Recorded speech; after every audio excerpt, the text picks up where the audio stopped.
Hello there everyone, invite back to one more Reddit dishonesty story. Before we beginning, please hit the subscribe button and notice bell if you love to enjoy more unfaithful stories. Wish to find out exactly how to get back your ex? Examine the web link in the description box to find out how. This may help you. I got cheated on by a narcissist. This is how it went and what I learned. There is a super short version in the end if you don't like reading this much. Introduction. Hi, this is my third post here if I am not wrong, you can look it up in my profile. Well, this will be my last post here, and the only reason for this is to help others who are in the position as myself, yes you the reader, help you because when I needed you or for me, and this type of pain, is something you cannot describe, no one deserved this pain, not even people who we can't stand or hate.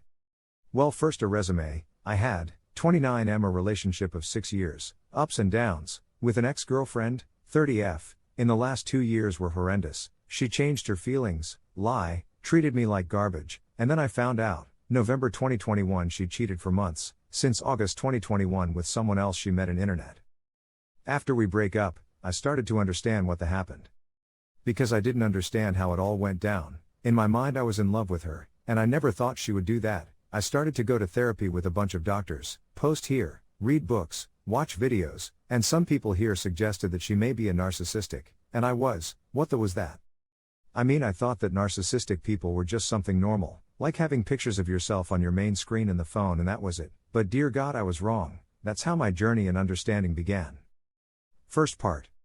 So I started to learn more about narcissists, and I found out that actually a very tiny percent of people are truly or have a great deal of narcissistic tendencies. I learned that narcissistic are in the same level as psychopaths. I learned that they cannot feel love. I was shocked. I knew that psychos can't feel love, but they are truly evil, but I never thought narcissistic would too, never thought that people like that would exist, never thought I would spend 6 years with one of them. Well, reading about them, and learning to identify red flags, she was almost in all of them. She did almost everything. I believe she is not a structural narcissistic, cannot recover never, but at least she is one by 80% at least. She may recover, but that's up to her and this is not the main point of this. Some of the red flags were for you to recognize, in my case. Love bombing at the begging of the relation, or at least in the first dates. Play the victim of everything bad that happens. Not taking responsibility for her actions or the consequences. Having a lot of pictures of themselves, naked and with clothes. Never apologizing about the harm of others with or without intention. Lack empathy for others. Criticize others' looks, actions, feelings, without knowing them. Well, this is always bad even if you know that person. When having sex, asking to be in the sight of a mirror. For them you are like some tool to masturbate. Reacting badly when they have to apologize. Everybody is wrong in their eyes. The what about me responses when you are confronting their actions. They usually have depression. With suicidal thoughts.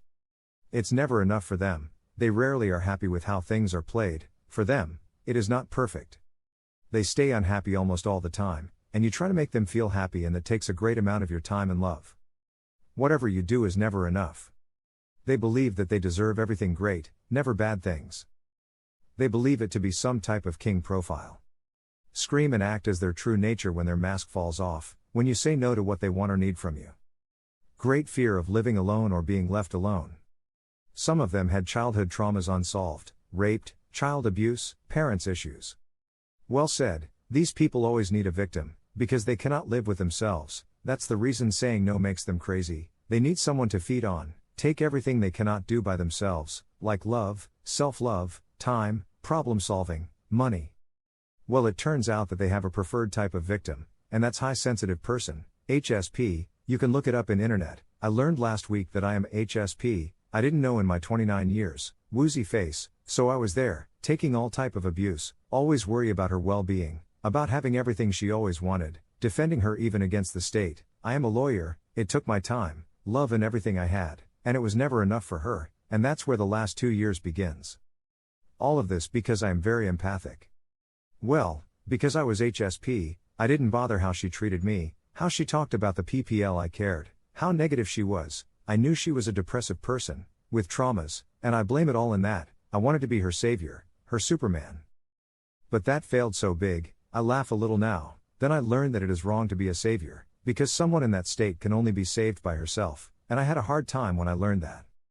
In the last 2 years, I was not able to give everything she wanted. She wanted to move out, but I could not because I was on debt because of COVID, and I spent a lot of money in her health, beauty, housing, food, and she felt alone when she got COVID and I didn't, and we had to separate for 20 days. She wanted my family to change how they treated us. My family is not the best. I tried but didn't work, so she blamed me for that, and she was jealous of me for having girlfriends. My best friend is a girl, and she always thought I had something with her despite of being married and living in another country, and despite of having all of my passwords. I had nothing to hide, but like I said, it's never enough for this type of people.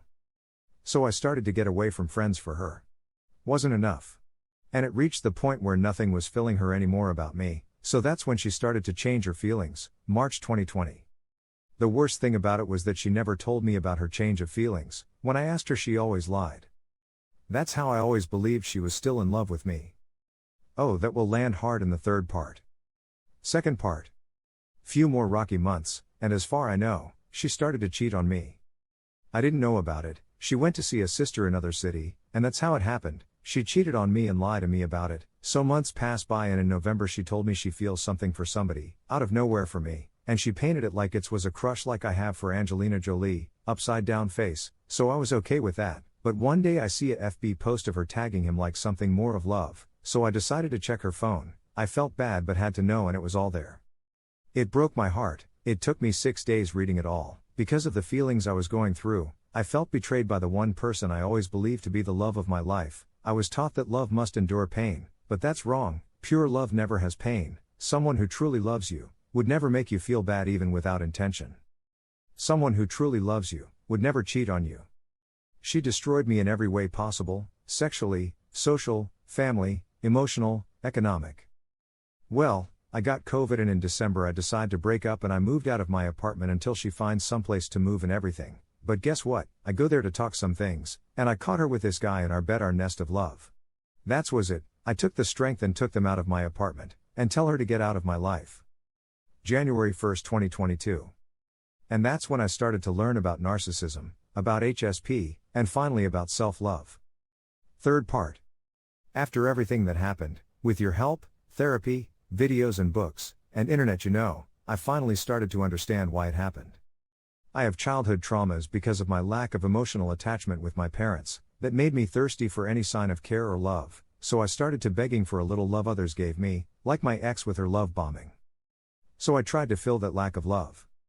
I am HSP. I developed a emotional company dependency to her, because that's how narcissistic works. They use that love bombing to make you codependent. I took the little love she gave me and turned it into my head that she was the love of my life and that she is the reason I live. When things started not to go as she wanted, things started to crumble. She started to show her true face, when I told her no, or I told her it can't be done, or when I told her that things were out of my control. She started to feel that I was no longer loving her, and she started to look for someone else. She found someone and she didn't care about me or my feelings. I lacked self-love. And I wanted to be her hero. When we broke up, I learned that for a healthy relationship, there is no codependency, there are no hurt feelings, love must not endure bad things. And you must love yourself first. You must work on your traumas, and be a healthy person before having a relationship.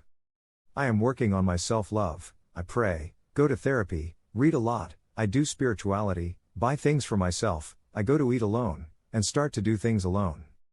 Something that helped me, I had a near-death experience in 2021, and I was able to see my ex as her true self. Believe me, it was like seeing a monster, even though, in that realm I didn't want to leave her. That's an experience for another post. I am recovering, feeling happy again, taking back my life. Next time someone asks you what you love most, you better answer yourself. Final part. Well said that. This is my personal experience and how it happened and why. I hope you are in a similar position. I hope this helps you to understand and move forward. I know it's long, but it's my final post here. Thanks. Resume of the resume/mega short version. X is a narcissist who took me as a victim. I am a highly sensitive person and lack self-love, and when things didn't work out for her after 6 years, she cheated on me and everything exploded and I left her. I am recovering, and I share this story to help others. Here are several of the most effective comments from our neighborhood. This is very helpful, thank you. And of course, so sorry you had to go through this. I probably know the answer to this, but just so my brain can process how these people think. When you caught her cheating and kicked her out, what did she do? How did she act? I mean, was there any remorse or feelings of empathy? It boggles my mind how some people can just be so oblivious to the feelings of others, like how their actions can just destroy people and situations. Any info, if you feel comfortable sharing, would be appreciated. I am just trying to learn how to spot people like this. Again, sorry for you, take care of yourself. Gotcha. Man, I am so sorry for you. 6 years? No remorse is just something I cannot comprehend. And now she hates you? I have a hard time wrapping my head around how people can have no empathy at all. I wish you strength and healing, brother. You are way too good of a person to have had to deal with that. You are not at fault. Best to you and a happy life. You will come out of this. Dear Op, I'm sorry you went through all this, but I'm also happy for you. You stood your ground, look how much you learned and how much you have healed from all of this. It was a tough lesson, but you made it out with the biggest prizes of all. You learned to love yourself, Purple Heart. Young man, I am so proud of you. You are intelligent and caring. School should learn this. They only learn how to be a wage slave. Keep on living the good life. Be careful with women. It was a joke. Thank you for seeing. Let me know what you assume in the remarks below. Keep in mind to subscribe and also hit the notice bell.